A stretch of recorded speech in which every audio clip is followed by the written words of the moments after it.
Good enough. All right, folks, hey, welcome back. This is your old buddy Brad coming at you with another exciting episode of Somewhere Downrange, hopefully. And as I promised in part one, we're doing some load testing on the Ruger 416 with those Barnes Tsx-Tipped. And I got those two loads. You've got that data if you saw that. Basically got one load that's for use through the magazine so you can have a gun full of them. And that load is basically set at 3.400 on its cartridge length, and that is using a charge of 76.8 on the Winchester 748 powder. Now you have another load that is set for single shot use only. It's stretched out there to 3.520, and it's using different powder. It's using the Winchester 760 and 81.0 grains, and the velocities I get with the first load, 2,409 feet per second. A 350 grain bullet going that fast, man, that's a juggernaut. And the other load running 2,425 feet per second. So we're talking about loads that are very, very close to one another in velocity, and hopefully once I'm zeroed for one, the other one may very well be in that same zero, and if it is, good luck! Rubbing off on me. So right now I'm going to pull that chronograph off of there, and then we're going to fire the rest of those two sets of loads, see what kind of accuracy we get from them, and make our minds up. So without any further ado, let me get that camera angle change, and you know the words, stand by. Alrighty, so got our chrono work done. We refined our zero. I got out here, fired one shot because I've got a new optic. It was bore-sighted, but got to zero it in. 4.3 inches to the left, 3/4 of an inch low. Made my adjustments on that SIG whiskey tango scope, and second shot was right there. Adjusted back well to be pretty good. Now that's with Buffalo bore 400 grain solid coppers. These may shift in their impact point just a little bit, and that's okay. I can refine that sight picture once I've settled on my load. This left target, we're going to run the 3.400 cartridge length used through the magazine. Right target is going to be the 3.520. 748, 760. Let's see what kind of group we get. Stand by.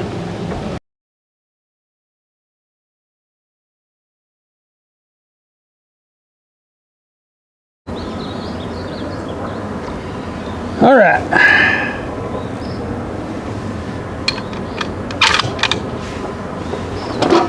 .400 on the length.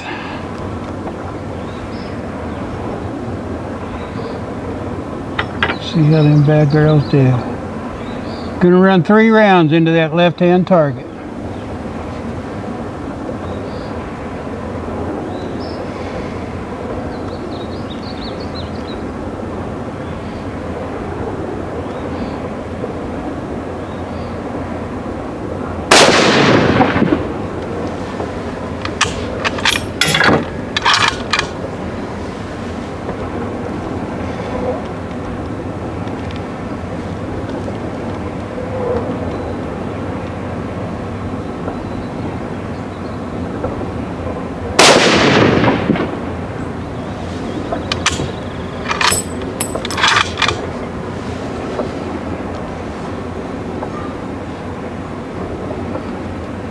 You might add, we're shooting at 50 yards, because who needs a long-range elephant gun?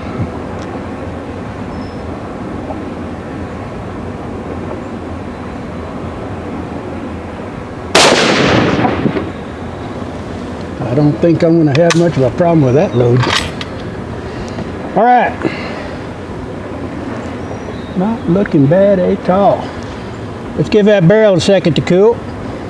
We'll run the other 4 rounds, the long ones, the long elephant gun rifle rounds. Stand by.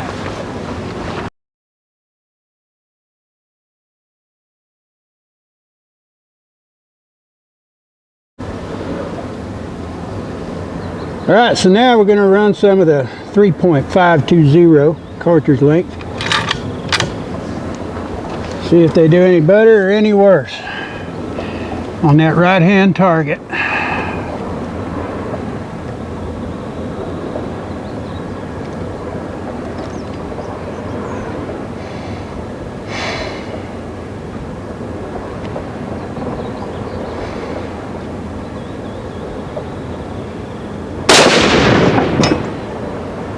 Hitting about the same spot. That's a good sign.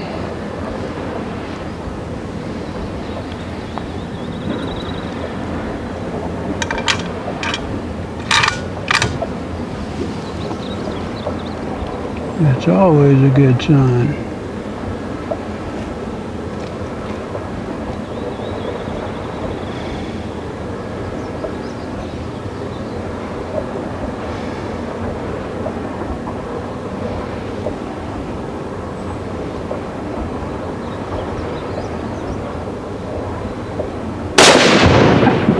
Oh yeah, baby.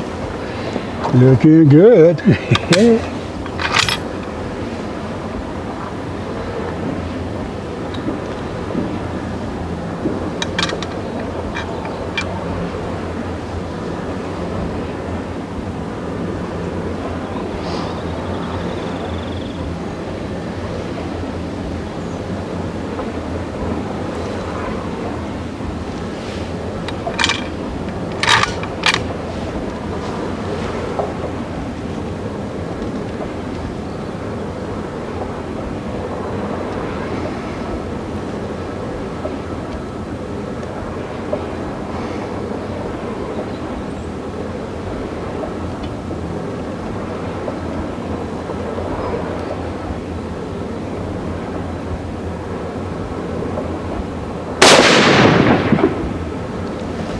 Can't see much going wrong with this.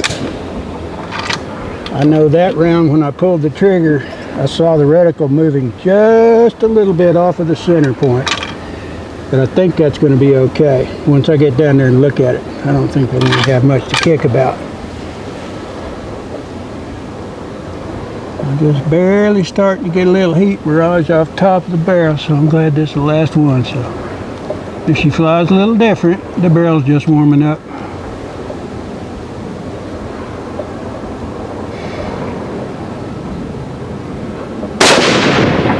Shit, yeah. Stand by! I'm liking what I see.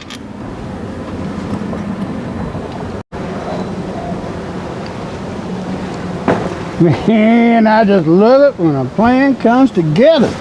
Now, you remember I mentioned, hopefully, that these two different loads of different cartridge length and powder weight, I might get lucky because this happens quite frequently in large bore firearms. When your bullet weight is the same, it takes a lot to create a shift sometimes if you're keeping things close enough together in velocity range.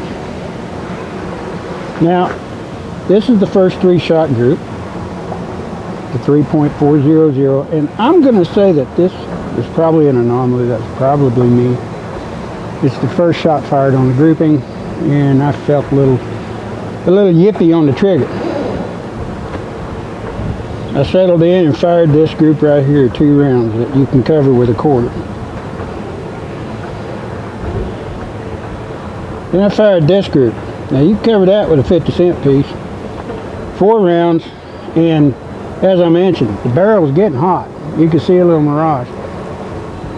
So this walking around, you have 2 side by side and 2 side by side. That may very well be simply the barrel heating up, and it is not free-floated in this stock. Ruger didn't do that.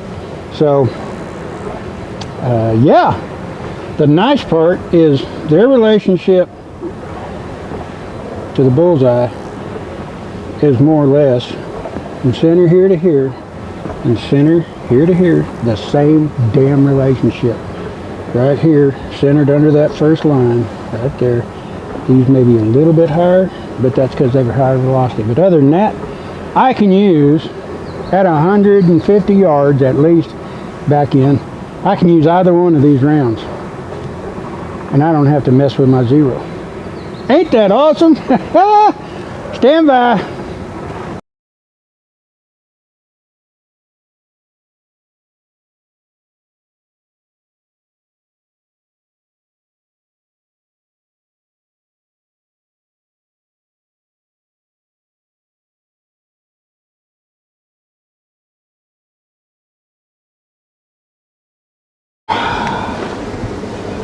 Well, hey folks, I don't know about you, but I'm pretty damn satisfied.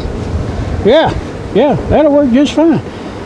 Now, all I gotta do is get 4 or 5 big old pigs to stand side by side in a line in front of me about 50 yards away.